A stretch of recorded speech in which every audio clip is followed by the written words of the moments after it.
It's Phil X, and you're watching Guitar Tales with Dave Cohen. And Guitar Tales, guitar tales. Like, what else do you need, right? Guitar. We're geeks, nerds, gear, inspirations, positive vibes. Look out.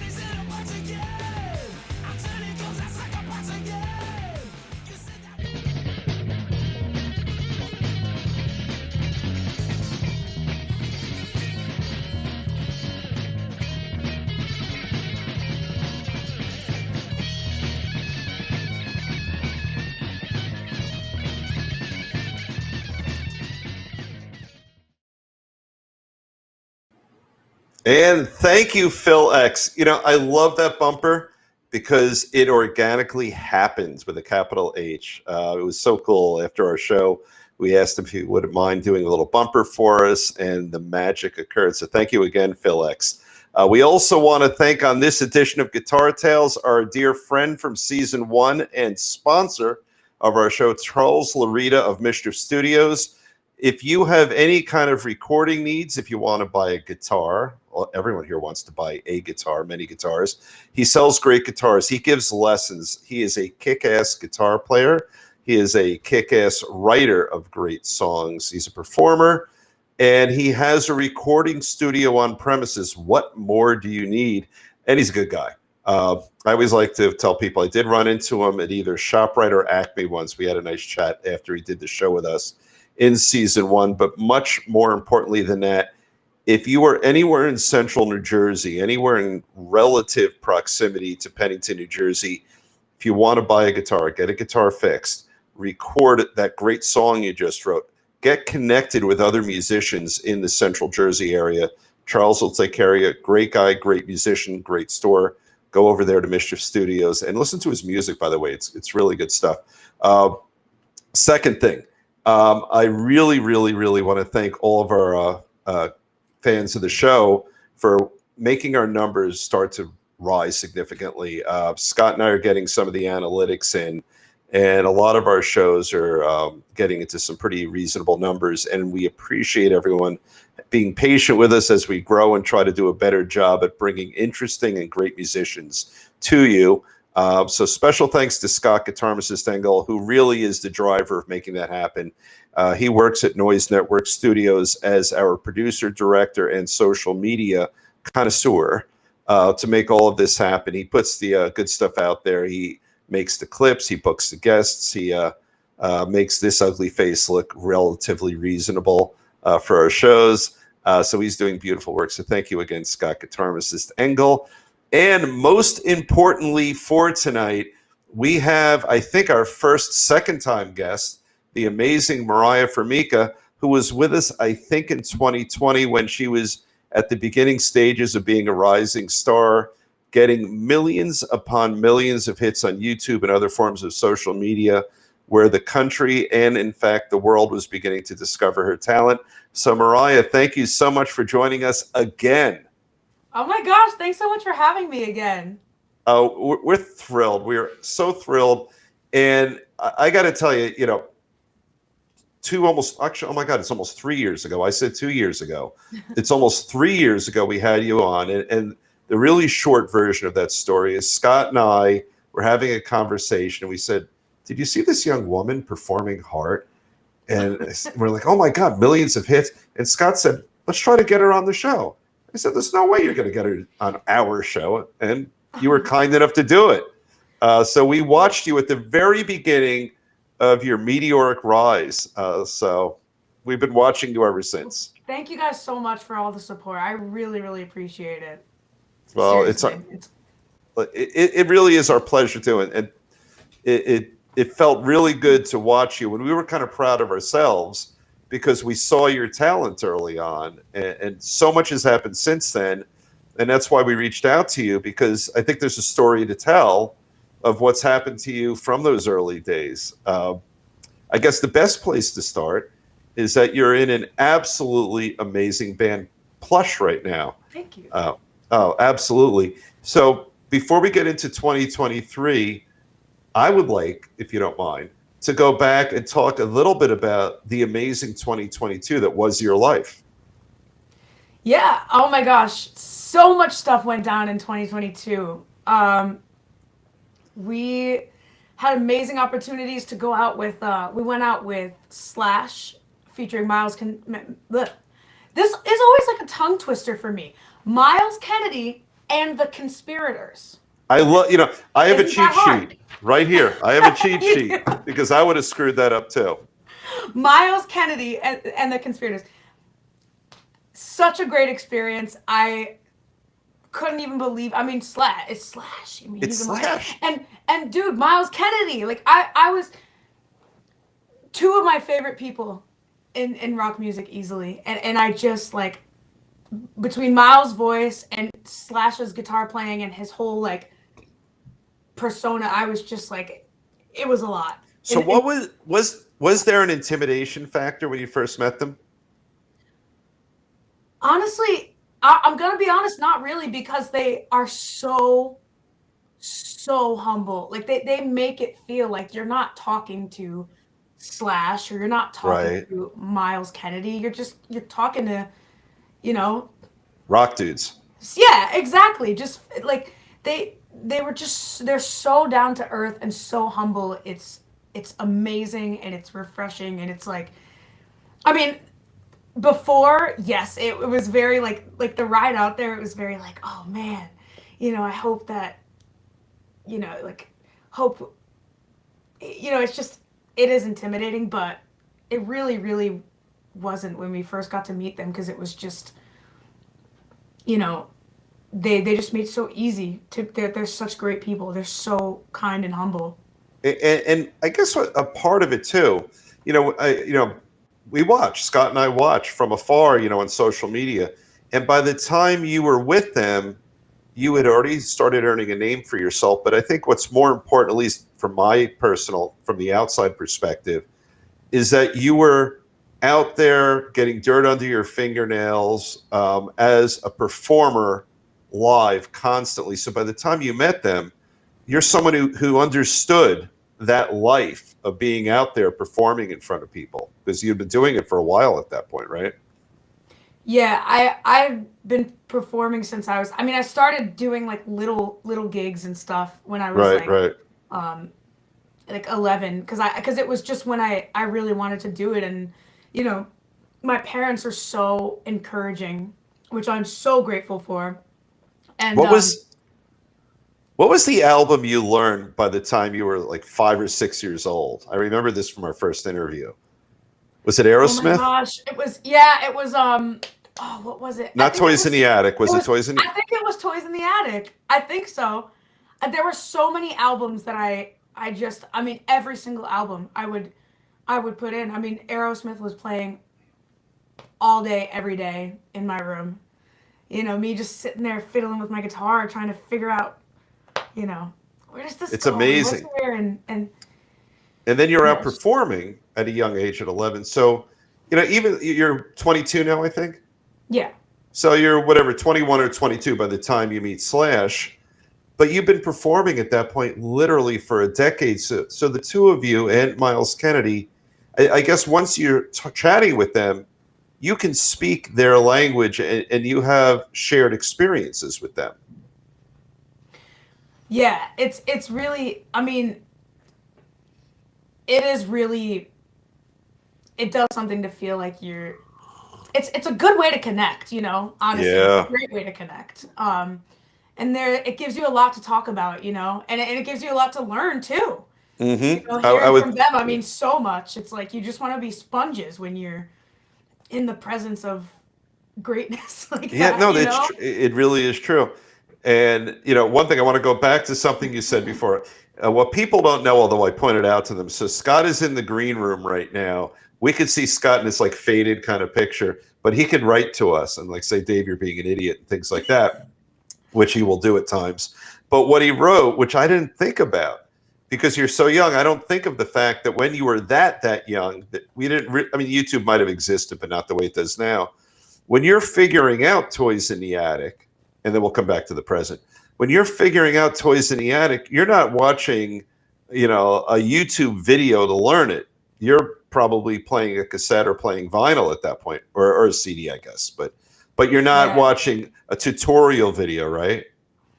Yeah, no, it was all CDs, and what it was is I used to put because I loved, my brothers and I, we always had gaming consoles of some sort, and we had a Okay. PlayStation 2, and I would, you could put CDs in there, so I would always take my CDs and put it in the PlayStation 2, All right. Yeah. so it could play through the TV, and then I would set up like a tiny little whatever, amp I had at the time, Right. and I would just kind of sit there and listen and just find, I'm like, oh, that sounds like that, or that's, you know what I mean, like it was sort of like that. And then my parents got me one time, for, I think it was for Christmas, something like that, one of the big holidays, or my Right. birthday Right. or something, but it was a gift, President's Day. of perfect, exactly. Yeah. But it was a gift of all these different CDs, Okay. well, DVDs, but it was like a lot of it was audio. There Okay. were some with DVDs, some with like audio or whatever, but it's a package of, learning all the different,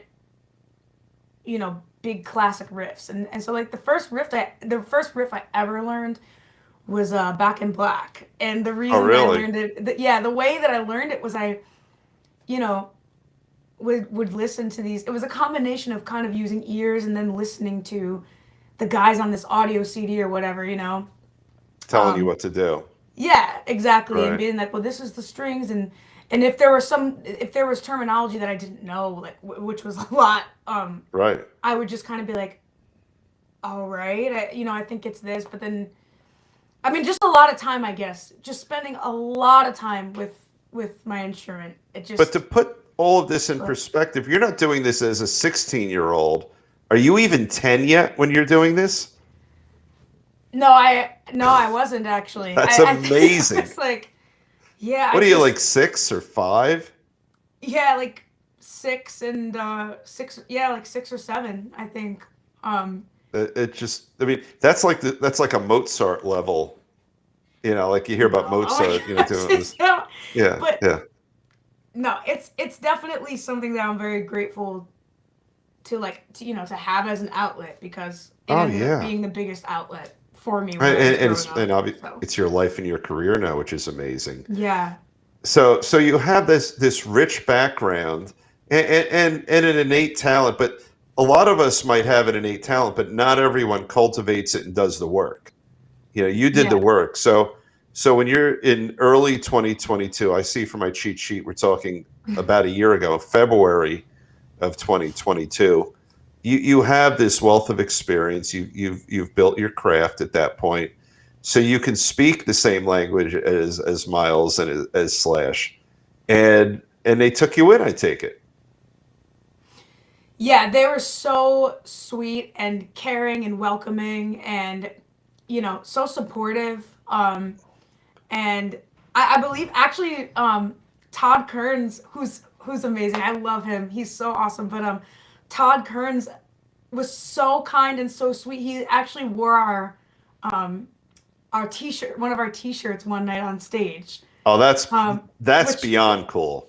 beyond cool, right? I Yeah. thought it was, and it's just so, like, they're so supportive, just really awesome guys, and they're so sweet, and it was really amazing to tour with them, honestly.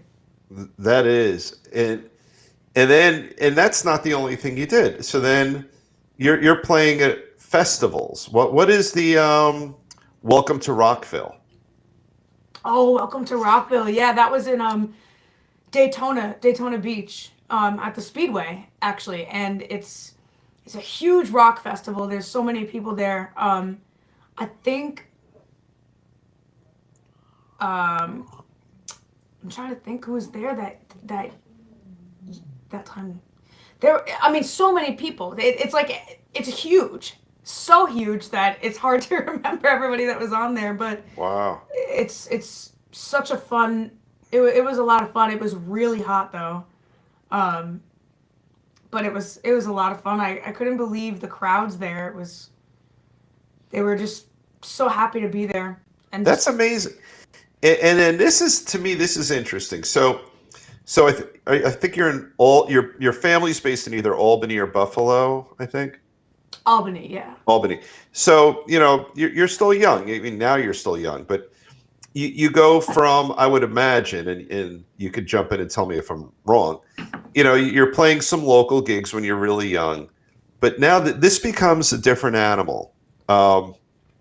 You're going from, or maybe you'll go with your family and drive X number of miles to play a venue somewhere, an hour from Albany or something.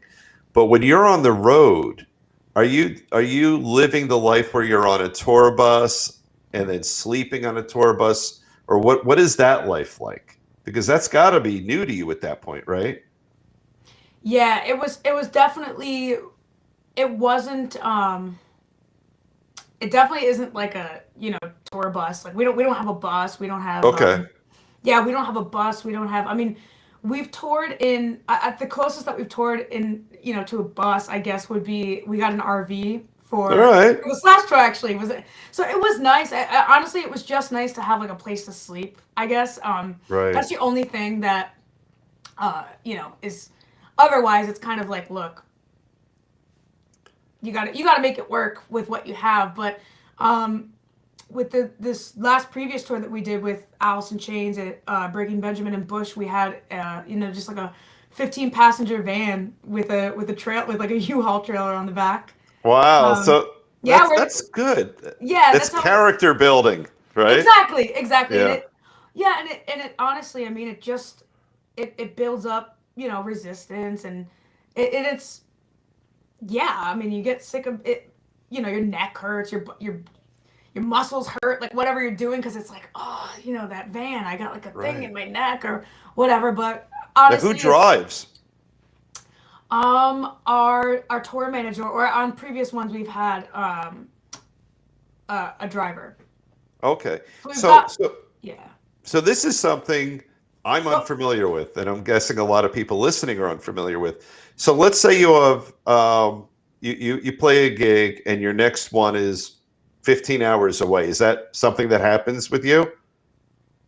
Yeah, Like, all right, yeah, so that's so let's talk about that, the 15 hours that you're, so who would be with you? Give me any random trip. Who would be with you in it? It would be the band, obviously, and who else is with you in the yeah, it would be in the the band, and then our like crew, which is techs. We have a drum tech, right, Joey, he's awesome. And then we have sometimes we've had guitar techs for some of the tours. We've had, we'll have like just a drum tech and a guitar tech, and that's it. That's all we have for crew really. right, Um, okay. and then, but yeah, but it's very minimal, and we have a very small, team and circle as of right now. But it's good. It's good, and it's when you all love each other and you're all That's a family. It really isn't like you can be in a van for however many hours, and that's like obviously it's not comfortable, but at least you're with people that you love and that you're comfortable with, and you like and you have good times with, and you know what I mean. So I do. I that's mean, yeah, love is the word. I mean, that 100%. yeah. I mean, then everything else will fall into place. And I would Right. imagine when, so it's, like hour nine and you're just sort of sitting back and you're playing your phone a little bit, right?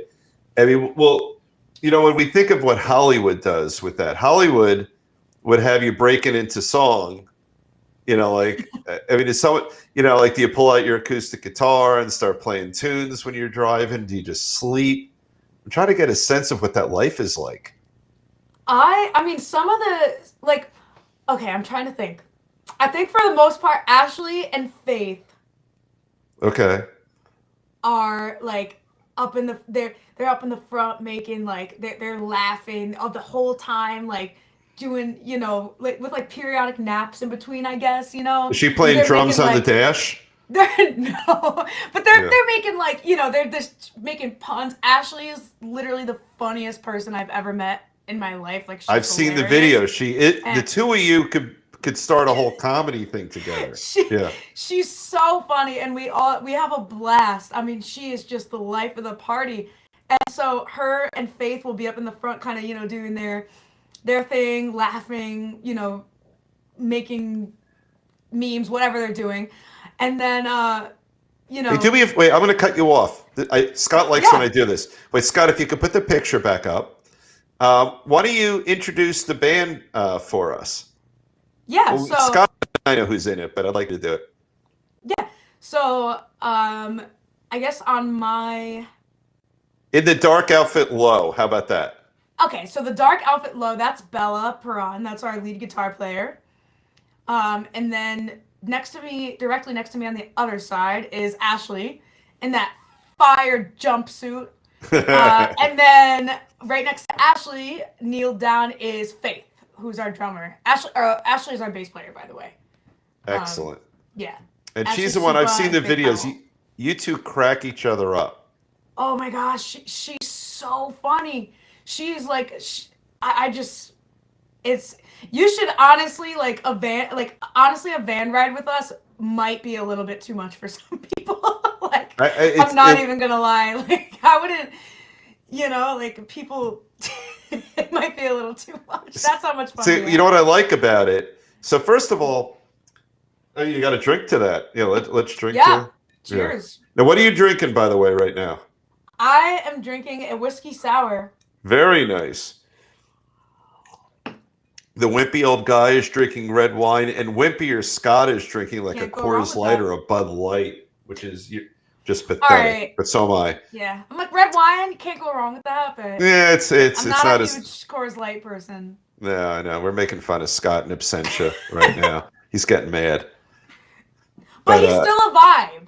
Yeah, what is he doing? He's covering his can back. So the sense I get from the two of you is that you're goofballs together. Am I right?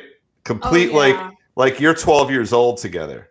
Except with it's an R version privately when you're off camera, but it's like a 12-year-old level of maturity, right?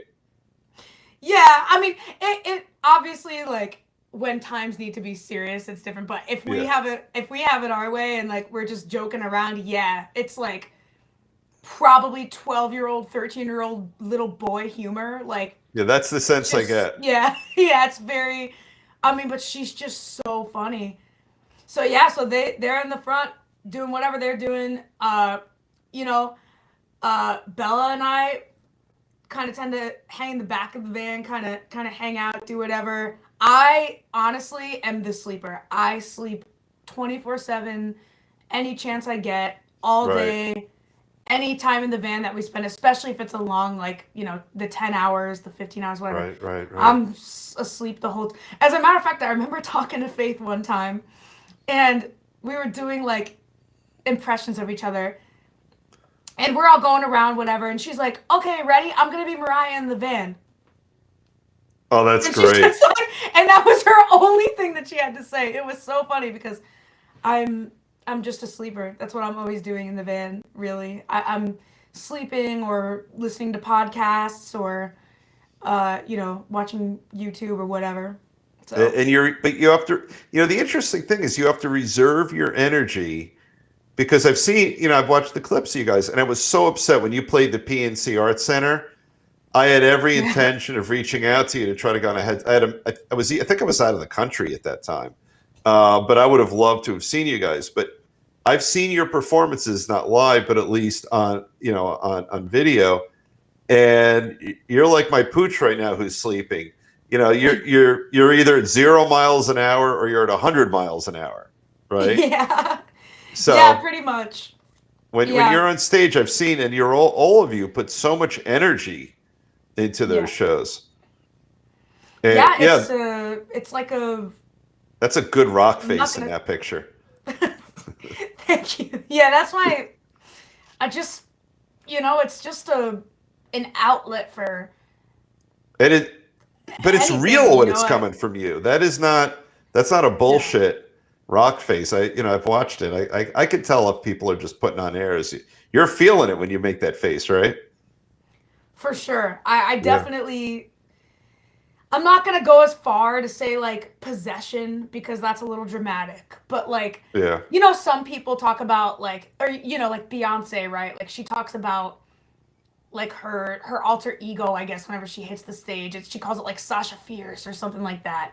It's not the same in any way, but I'm just saying like it's very I get where you know people do have some people just come alive when they're on stage and it's a different you just are so taken by the moment that it's just you know you get very it's just you're super invested, you know, which is how it should be, of course. No, um we've had that a few but times on Guitar Tales. Back in the early days when we were in the studio, we would have live performances, and we had Lisa Sherman on, and we actually had a whole discussion. And I said, "You were just inhabited," and she's like, yeah. "Yes, I was. Yes, I was." And we had Nixon's Head, and Wow. my good friend Andy went on, and he is the most mild mannered guy in the world, except when he's performing, and then he's a freaking maniac, in a good way, of course. And then and then something will inhabit him, and so you right now you could be goofy with me on our little interview here. You guys could be goofy in the van, but I'm guessing something inhabits you when you're hopping on stage, and there's a power to it. Yeah, 100%. It is power. Yeah, it definitely is. And I think it's just really overwhelming when you get, I mean, in the best way, but Right, right, right. it's very overwhelming and intense when you can kind of, when you can really just focus all your energy, like literally anything. I mean, it's cliche. Everybody's like, just leave it all on the stage, but it's Right. true. Like Yeah. anything that you know, felt that day that was negative or something, you know, any sort of stress or just like or great joy like that you just Yeah.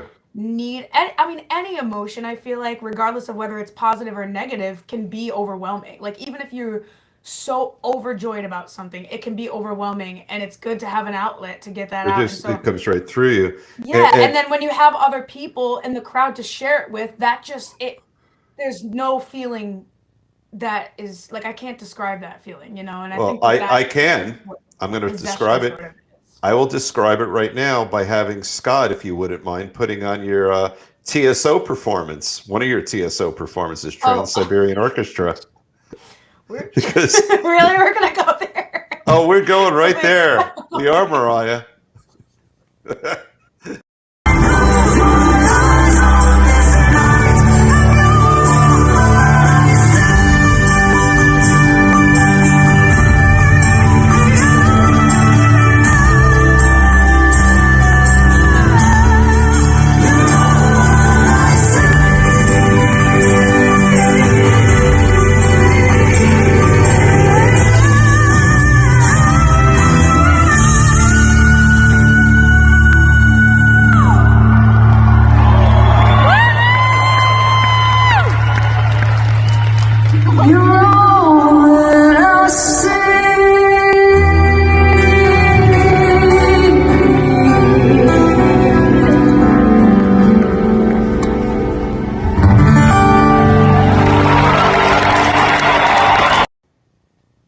We just went right there.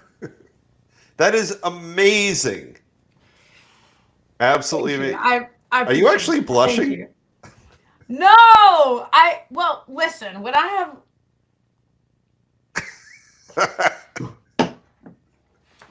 maybe it's the heat from the alcohol, okay?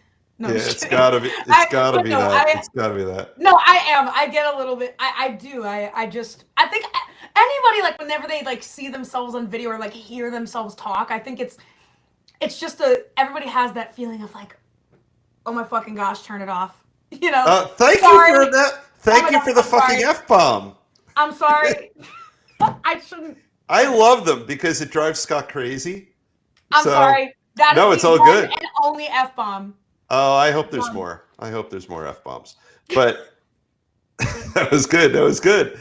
But you know, what's really nice is that you still have that sufficient level of humility where you kind of do a little bit of this when you're watching yourself, because I think when people, as time goes by, and this is not just a musician issue, this, I always go back to, I'm a trial lawyer, and we could talk about like people as lawyers.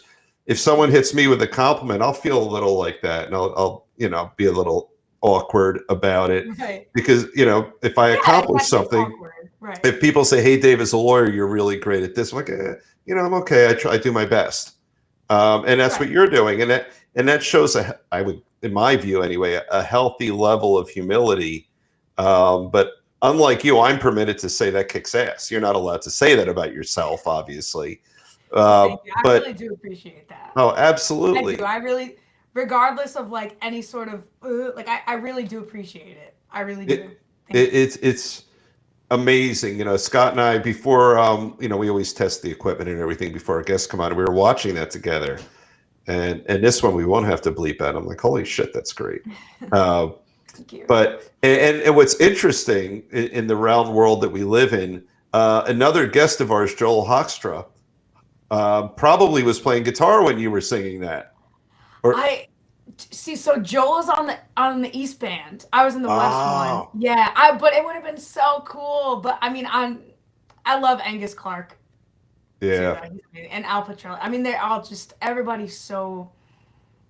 It also is so interesting to me that they got two. I didn't know that they had two bands. Like one on the East, one on the West. I mean, it's so interesting to me that they got together just two bands. Not one, but two that's bands of amazing. Yeah, ridiculously talented, incredible musicians.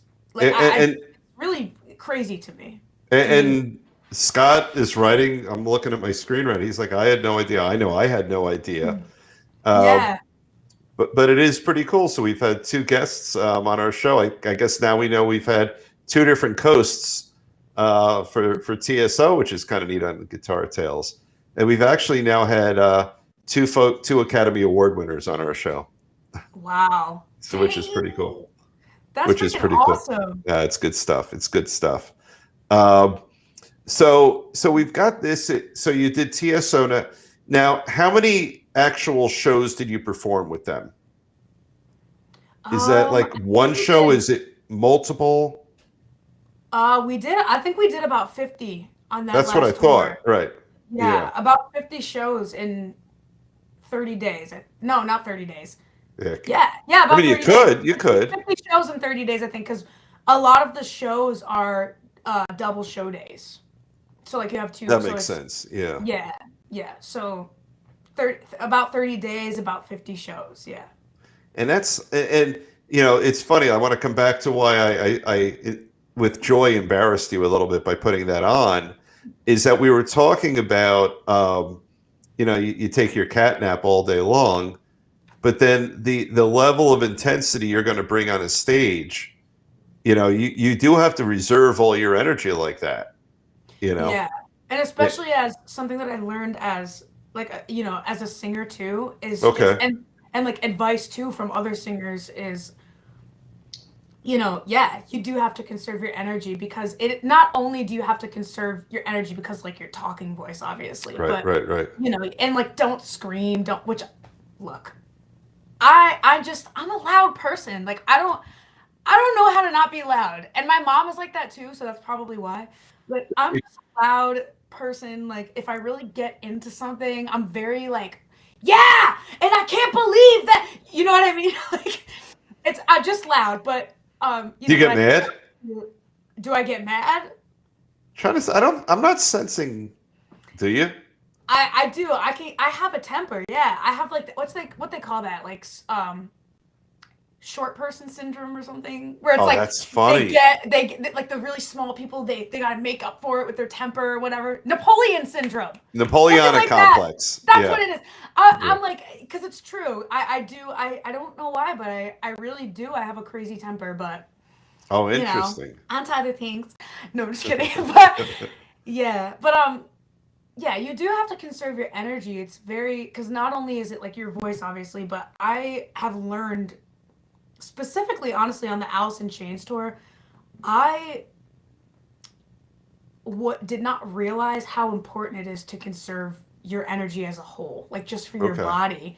Right. especially being a singer, because I didn't realize that stress and lack of sleep and like I knew that it can affect your voice because obviously it's a part of your body, but I had no clue like what you eat, when you eat. I mean, it all can have a huge effect on your voice. And like I was really struggling on the Alice in Chains tour, to be honest, like with my voice and just so a lot of the time I really just kind of while everybody was out doing stuff, I just stayed and slept. I just because it's really kind of scary actually when you think that like you're like, oh well, you think that something that you've always been able to do is going to be there, but it's not how it is. It's like if you're an athlete, you don't, you know, No, I keep get your it. body like it's like the same thing. And so I guess that's one of the biggest things I learned more recently is that it really is so important to conserve your energy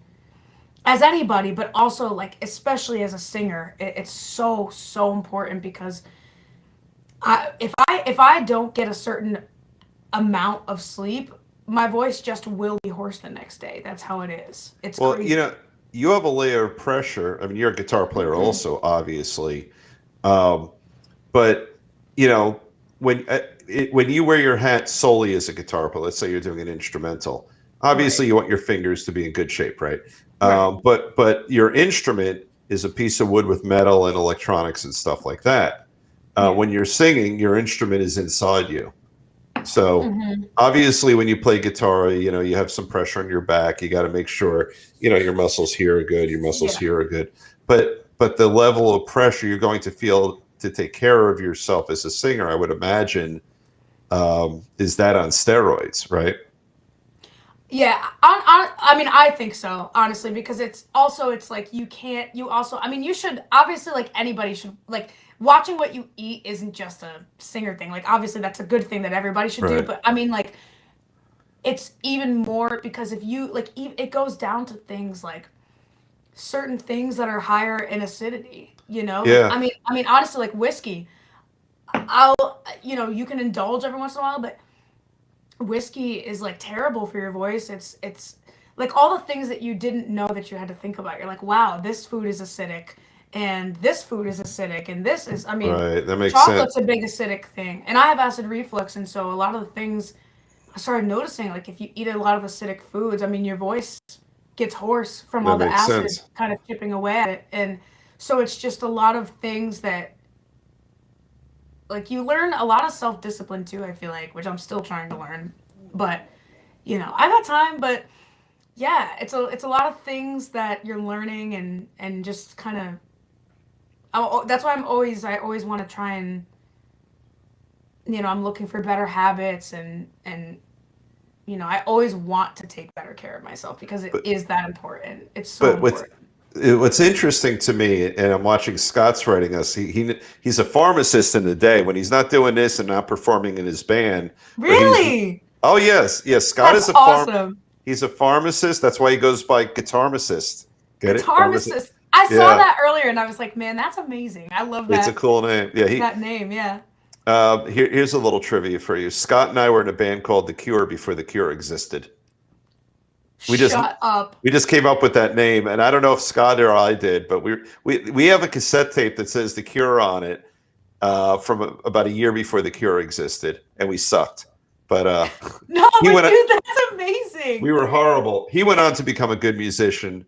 I didn't, but Okay, that makes me but feel like okay because there's also this band that is from South Africa that's called Plush, and everybody thinks a lot of people have come up to us like still, and they're like, "Oh, you guys are from South Africa," because I think that there was like a mix up with like if you were to like Google Plush, the right. Wikipedia comes up and it says that Well, there's a from 19. South Africa, but that's interesting because it doesn't make me feel like such a jerk for like taking because when I first saw that I was like, oh my gosh, like we have to change it. Like we're horrible people. We just took somebody's name. Like you know what I mean? Yeah. Well, So, Scott and I actually we sued them. We got $2 million each, and we're fine now. I made that up. I made that up. No, no, it that's doesn't matter. amazing. No, I'm just Yeah. kidding. but I want to come back to your comment about the whiskey. Because you made me think. My freshman year in college, we recruited a lovely woman a girl back then, not a woman, but she sang in her church choir. And to get her revved up for rock and roll before our first gig, which was a gig in like a dorm, it wasn't a real gig, but it was a gig. We actually made her drink whiskey to loosen up, because there is, as you balance, the rock and roll. I think the rock and roll life is different now than it was 40, 50 years ago, or what have you. For me, 35, whatever it was. But there is the rock and roll lifestyle of there being sort of a little looseness, having fun, the salty language you and I use today, right? Right. And then the trade-off that if you do everything to preserve your voice, then maybe you have a little less of the rock and roll edge that you want, which will affect your performance and your songwriting and all that. So there's probably at least a little bit of a balance. You don't want to screw up your body and your voice, obviously.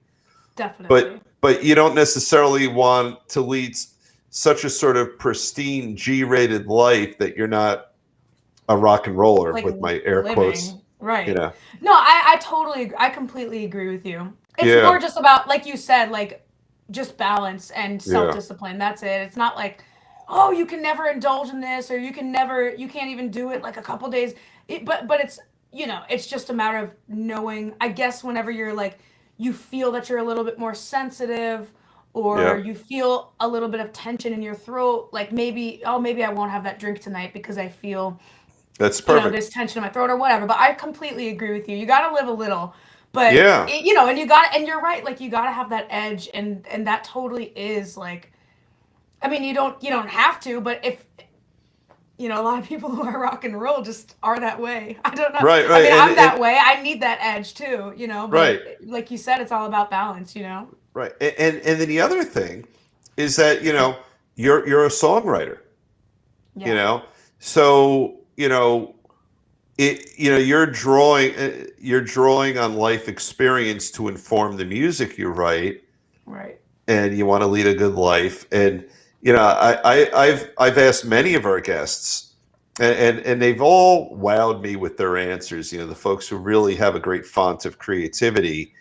And I got my ass kicked in a question. I forgot. It wasn't Charles. It was somebody else. Where I said, the best of writing comes from places of despair and things like that. Like, no, it doesn't. And I felt like I got my ass kicked in a good way on that question. But Scott's right. It was Wolstenholme. That's right. Scott has such a good memory. That was in season 1, and I asked him that question, and he's like, "No, it's not just." And he was talking about the antennae that he put out there, and they sort of pull things in. So for you, what is your inspiration when you're writing music, lyrics, and the music part of it? I would say, I mean, for music parts, it would just be kind of whatever. I just start hearing, I just start hearing stuff in my head, I guess. Okay. Right. And then as far as like lyrics and stuff, I mean, the music and the lyrics are obviously connected, but it's for lyrics usually and lately I've actually been trying to kind of think about more, how to write things that are more positive. But honestly, it's for a lot of people, it really does. A lot of the inspiration comes from being in desperate places and positions and despair, and having struggles, because it's like, I mean, I just think that when you feel so uncomfortable or so intense about things, and it's like, I feel like that's how humans are. It's unfortunately, it's like a bunch of positive things can happen, but I feel like for a lot of people, the really negative and devastating things, they just have more of an impact. It's just more intense. For me, that's how it is, and so I share that view. Yeah, it makes sense to me. Yeah, I mean, I don't think that that's the only, I mean, it's obviously not the only, that, you know, the best Right. songs come out of that all the time, but for me personally, in my experience, that's, and I know, I know we'll have that song that's like positivity, party, whatever. But for me right now in my life, I just draw the most inspiration from, and I think it mainly comes from feeling like you don't have as much of an outlet with the negative things, because people don't want to open up and talk about things that they struggle with, or Right. you know, just how deep things are or get, or how intense, or sometimes you just can't articulate it in talking words. I mean, like it's I think that it, you know, regardless of whatever emotion you're coming from, I feel like it, you know, but I just, that's just how it is for me personally. Well, you know, it's interesting to me because I came up with two really random songs on opposite ends of the spectrum. You've got, I thought of "Walking on Sunshine," right? Yeah. Just Yeah, like this sort of, that's a really happy song. it's a Yeah. really happy song. And it's a great And then, one. and let's, you know, you're too young, but I'm going to test your rock and roll knowledge. You probably know it. Oh no. I Don't Like Mondays, Boomtown Rats. Do you know that song? Oh, we're going to have to send that to you. Oh, it's a I'm a special fake rock and song. roller. Yeah, it's a, but the Boomtown Rats, the guy who created Live Aid, um, came up with a song, I Don't Like Mondays, based on a horrible series of events. I won't get into all the details, Yeah. but when you have a dark song, I would, I don't think, I know it, it serves to help people lift themselves out of a dark place. So there are those Exactly. songs that are really happy, that make us, we're already happy and we celebrate our happiness, and that's a wonderful thing. But maybe the more important thing that music can do is take the people who are down here and sort of help lift themselves up and say, hey, you know, I've felt the same way, and we could share that experience and kind of make ourselves feel better together, or at least just commiserate together, you know? 100%. And that's Yeah. honestly, like, not to be cheesy, but that really is such a beautiful thing. Like when you I think about it, agree.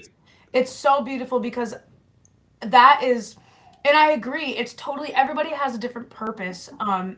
You know, and I feel like that is a big part of my personal purpose, is helping people out of, you know, places where they, where it feels impossible, because that's what other bands did for me.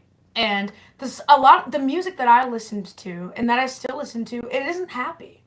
Yeah. Most of it isn't happy. You know, I mean, Give us a good example. I want to hear about some of your, for that well, genre. yeah. I mean, honestly, my all time favorite band is Korn, and the biggest reason because of that, you know, the biggest reason that that is because you hear the agony in their music. You hear the Right. pain from Jonathan Davis's voice. He cries in at the end of some of their songs, like you, like he put those raw moments in there from just being broken, desperate. Like you can hear those lyrics. It's heavy, it's dark, it's painful. And that, when you hear that and you don't feel like you, I mean, for me, I'm not going to speak for anybody else, but for me, when I was, you know, in sixth grade, and you know, really first truly started to like struggle badly, I, Okay. when I heard Korn and their lyrics, it was like that was the outlet. And I was like, wow, these, you know, and Evanescence, like these people are putting into words what I could never, I can't express right now because I was Right. 12 or I Right. was Right. whatever. That's so important. Like people, I don't think that people like grasp, like all these people who are like, why are your song titles so negative? Why is everything about this and that, blah, blah, blah. You don't understand how important it is It's for people to so be able to important. hear stuff like that. And you don't understand how important it is also for the people who are writing the songs too. Because a lot of the times when that's their only outlet, who are you to judge people's Yeah. artistry? It's art. If you don't like it, go find another artist. Right. You know what I mean? I mean, You could it's listen to "Walking on Sunshine." exactly. And but you know what? that's a really positive song, and I Yeah. love that song as well. Me too. It's just not my thing right now. You know what I mean? I think Or there it's are not your plays. thing for a certain mood you're experiencing. When you're experiencing this mood, you want this, and Right. this mood. Yeah. Exactly. But for me, it's not something that but I do love to, I personally love to listen to feel good songs like that too. It's just, it's harder for me personally as a person to write them because it's all based on your experiences and you Right. know what I And mean? Like, no, so it's that's like, just what I think. Yeah. yeah, I'm on the same page. Yeah. Scott Scott just wrote, "We need a heavy version of Walking on Sunshine." That would be I'm pretty walking cool. on sunshine. Let's hear it. Keep going. Whoa! No, just, That works. I like it. I like it. All right, that's Plush's next big hit. You got to go with a really dark version of walking on Walking on Sunshine. sunshine. Yeah, that's right. Out this spring Yeah, that's right. Out next spring. when the Scott sunshine wrote comes. it. Sorry.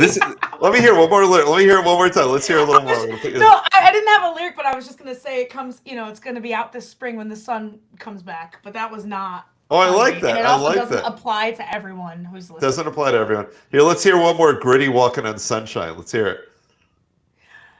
Oh, I gotta get in the zone. Hold on. Okay. All right. Wait, let me get a sip of this first. That's right. You need that, like my old singer did. I'm walking on sunshine. No, I'm just kidding. Whoa.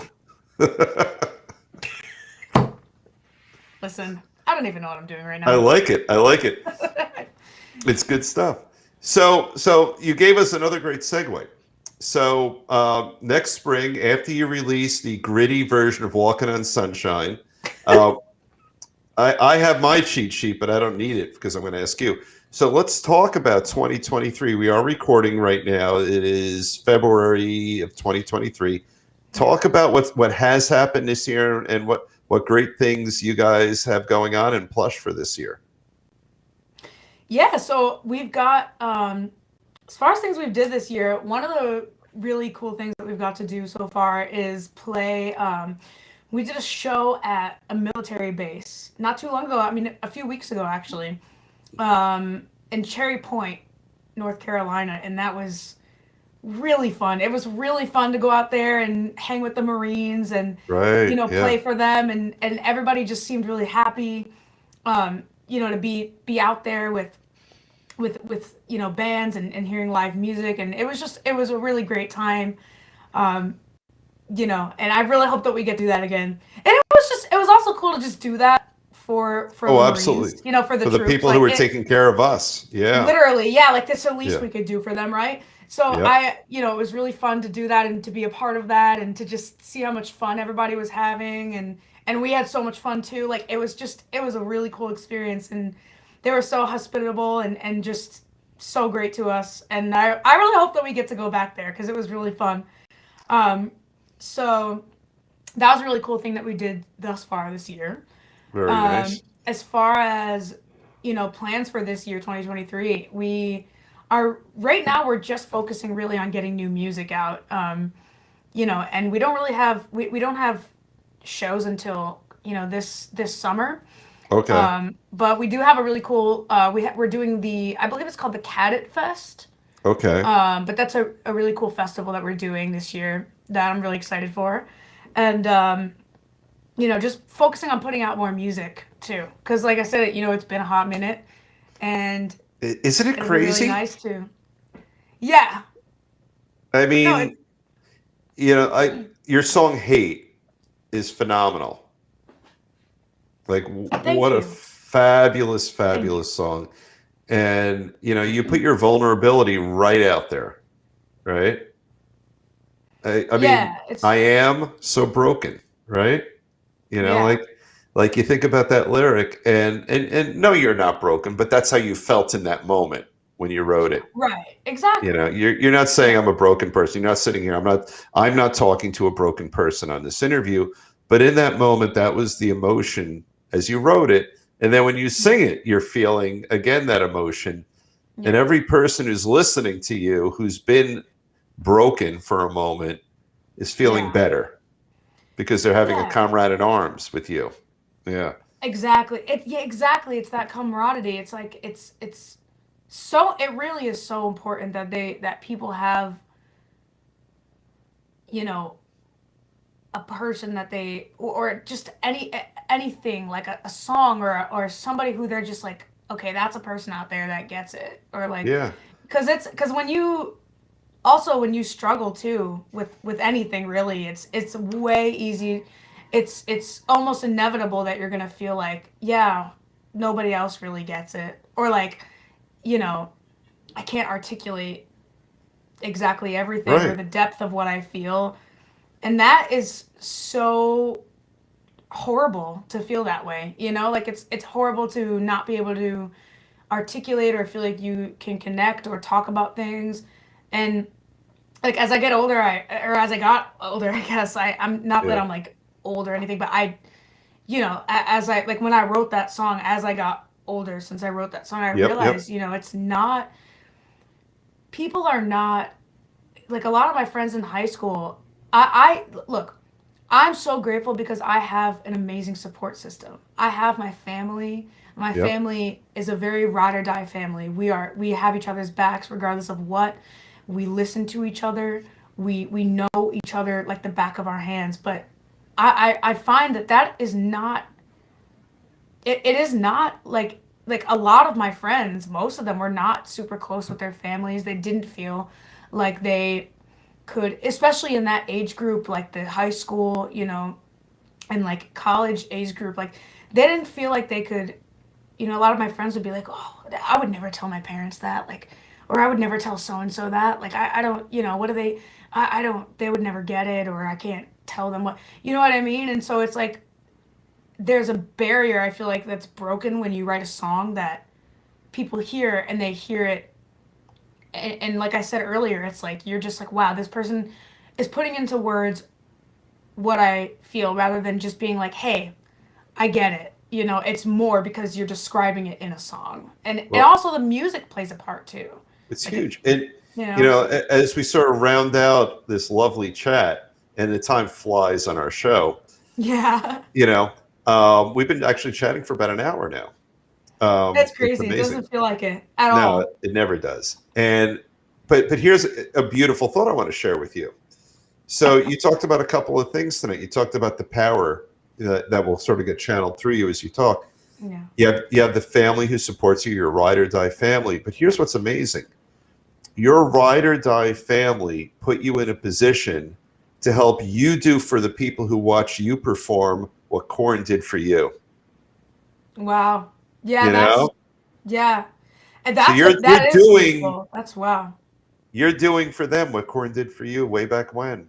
You know, Right. And I that's honestly my, like that's my goal. I that's one of our biggest goals in Plush too. Like we all just want to be there. We want to inspire people. We want to lift people up. We want to, because I don't feel like there could ever be enough of that, honestly. Like I know that absolutely. some Yeah, people, you know, get annoyed with that whole like let's lift each other up, but really it's so important, especially in this day and age. It's so important that people feel like they matter in a sense of like the grand scheme of the world and humanity. Like they people deserve to feel like there's, you know, like they matter, seriously. And I absolutely. feel like music, I mean, I know that music gives that to people. It makes you, it's, you become a part of something, especially in the rock community, you know? Absolutely. And And you that's know, really, you have an important role because you know that when Scott and I were growing up, of the world of music, rock was probably this much. Rock's a yeah, little smaller now than it used to yeah, be, and you guys are carrying the flame in a much smaller field of rock and roll artists than there were, when Scott and yeah, I grew up. So you have an awesome responsibility because you guys are really, you're keeping rock and roll alive in a world where rock and roll doesn't have as many folks supporting it. So it's a right. great thing you're doing. Well, thank you so much. I appreciate you saying that because It's true, it's and reassuring. they're not just my words. I've read reviews of you guys.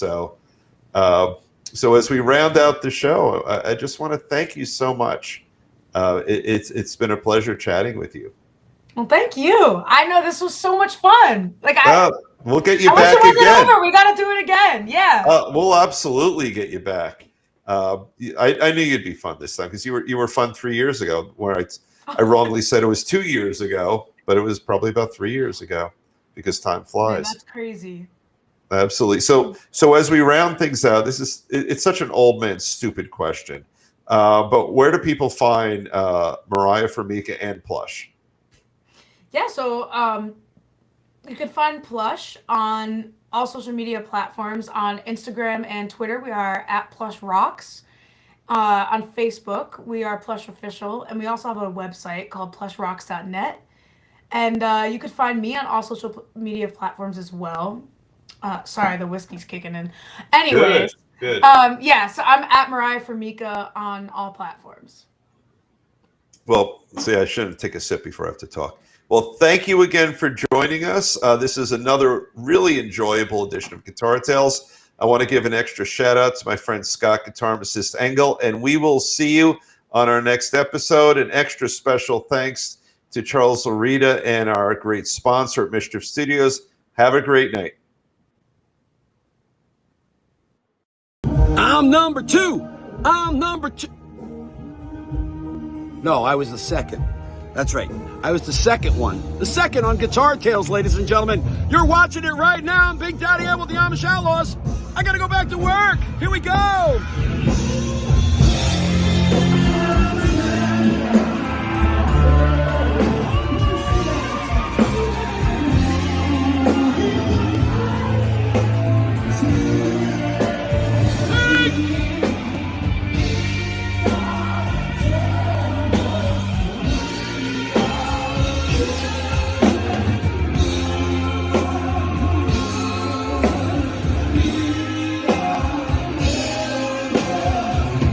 Guitar Tales, watch it!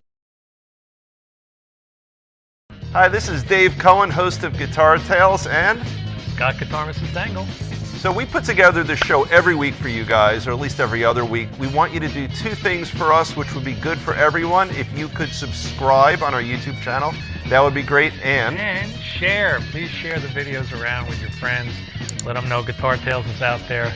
It's not just about guitar players. We have a lot to offer. thank you.